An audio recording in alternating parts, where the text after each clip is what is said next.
हर क्षेत्र की खबर, सबकी नजर। बने रहे न्यूज फ्लैश भारत के साथ।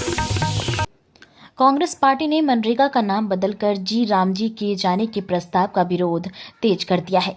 इसी क्रम में शनिवार को धनबाद के हाउसिंग कॉलोनी स्थित कांग्रेस कार्यालय में एक प्रेस कॉन्फ्रेंस आयोजित की गई। प्रेस वार्ता को संबोधित करते हुए कांग्रेस के पूर्व प्रांतीय अध्यक्ष राजेश ठाकुर ने कहा कि मनरेगा का नाम बदलने के फैसले के खिलाफ पार्टी 5 जनवरी से देशव्यापी आंदोलन शुरू करेगी, जो अगले चुनाव तक जारी रहेगा। राजेश ठाकुर ने आरोप लगाया कि केंद्र सरकार जनहित की योजनाओं का नाम बदलकर राजनीतिक लाभ लेने की कोशिश कर रही है।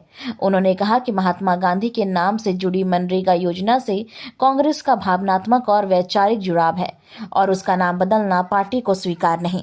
प्रेस कॉन्फ्रेंस में कांग्रेस नेताओं ने यह भी कहा कि पार्टी हमेशा जनता के मुद्दों को लेकर सड़क पर उतरती रही है, चाहे भारत जोड़ो अभियान हो, वोट चोर गद्दी छोड़ जैसे नारों हो या फिर मनरेगा के नाम परिवर्तन का विरोध। कांग्रेस हर मुद्दे पर जनता के बीच जाकर माहौल बनाने की कोशिश करती रही है। राजनीतिक विश्लेषकों का मानना है कि आने वाले नगर निगम, पंचायत और मुखिया चुनावों में कांग्रेस इस मुद्दे को किस हद तक भुना पाती है, यह देखने वाली बात होगी। फिलहाल मनरेगा के नाम परिवर्तन को लेकर सियासी माहौल गरमाने के संकेत मिलने लगे हैं।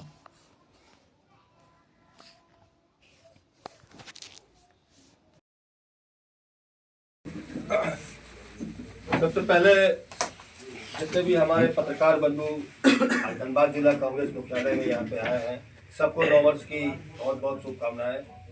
और आज प्रेस वार्ता करने का जो मुख्य कारण है कि जैसा कि आप लोगों को मालूम चला होगा कि मनरेगा से छेड़छाड़ कर मोदी सरकार ने जो पूरे भारत को, जो मजदूरों को और भी अन्य बहुत से मामलों को लेकर के जो खिलौना कार्य किया है और जो हिटलरशाही उन्होंने किया है, उसका पर्दाफाश करने के लिए और आप लोगों को संबोधित करने के लिए हमारे झारखंड प्रदेश के पूर्व अध्यक्ष आदरणीय राजेश ठाकुर जी आप लोगों के बीच समक्ष है। मैं चाहूंगा कि आप लोगों के बीच हमारे आदरणीय राजेश ठाकुर जी आप लोगों को संबोधित करें। नमस्कार, जोहार। आप सब जानते हैं कि मनरेगा को किस तरह से खत्म करने की कोशिश की गई। मनरेगा की जो मूल भावना थी, जिसमें गरीब और अंतिम पायदान पर बैठा व्यक्ति होता था, उसको कहीं ना कहीं खत्म करने की साजिश है। सबसे पहले हमारा ऐतराज इस बात से है कि मनरेगा का आपने नाम बदला। ये सही है कि आप महात्मा गांधी की हत्या में शामिल रहे लोग हैं।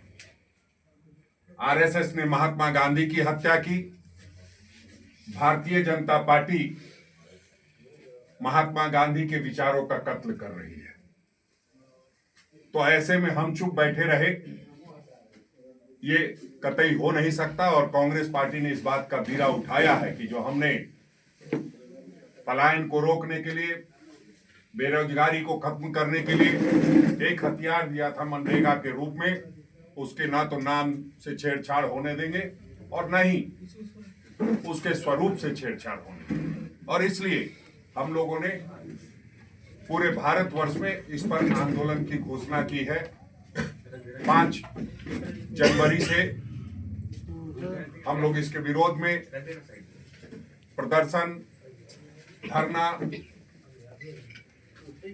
शुरू करने जा रहे हैं और 5 तारीख को हम लोग प्रदेश के मुख्यालय महात्मा गांधी के जो बापू वाटिका है, वहां से शुरुआत करके राजभवन, जो अब लोकपाल भवन के नाम से जाना जा रहा है, वहां तक हम लोग जाने का काम करेंगे। अपनी भावना को लोगों तक और अपनी भावना को महामहिम के माध्यम से देश के राष्ट्रपति तक पहुंचाने का काम करेंगे।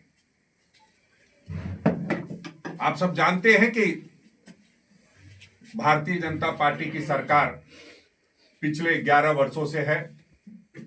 भारतवर्ष में उस दौरान कितनी बेरोजगारी बढ़ी, वो किसी से छुपा नहीं है। और जो बेरोजगारी को कम करने के लिए या खत्म करने के लिए मनरेगा की योजना लाई गई थी, उसको फिर खत्म किया जा रहा है। तो इससे ये प्रतीत होता है कि भारतीय जनता पार्टी नाम बदलकर पहचान छीनना चाहती है, स्वरूप बदलकर अधिकार छीनना चाहती है और फंड घटाकर इसे निष्प्रभावी बनाना चाहती है, जो हम कतई होने नहीं देंगे। आप सब जानते हैं कि मनरेगा के माध्यम से हम लोगों ने जब कोरोना जैसा विपदा सामने आया था, उस समय कई योजनाएं लागू करके जो लोग यहाँ पर आए, जो जिनको काम का अभाव था, उनको काम दे करके, और हम लोगों ने ये व्यवस्था की कि आने वाले समय में उनकी मौत भूख से नहीं हो। आपने देखा है, इससे पहले झारखंड में जो भारतीय जनता पार्टी का शासन था, तब 23 लोगों की भूख से मौत हुई थी और डबल इंजन की सरकार थी। तो हम लोगों ने उस चीज को कोरोना जैसे दौर में एक भी मौत की खबर भूख से नहीं आई। ठीक है, कोरोना एक विपदा थी, उसके कारण कई जगहों पे इस तरह की घटनाएं सामने आई, लेकिन भूख से मौत का कोई मामला सामने नहीं आया।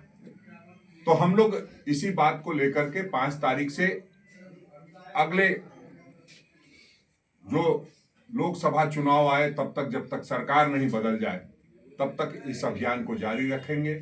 पलायन की जो कवायद है उसको रोकने के लिए हर कार्रवाई करेंगे। और आप जानते हैं कि मुझे तो ये लगता है कि आरएसएस और बीजेपी को ग नाम से दिक्कत है।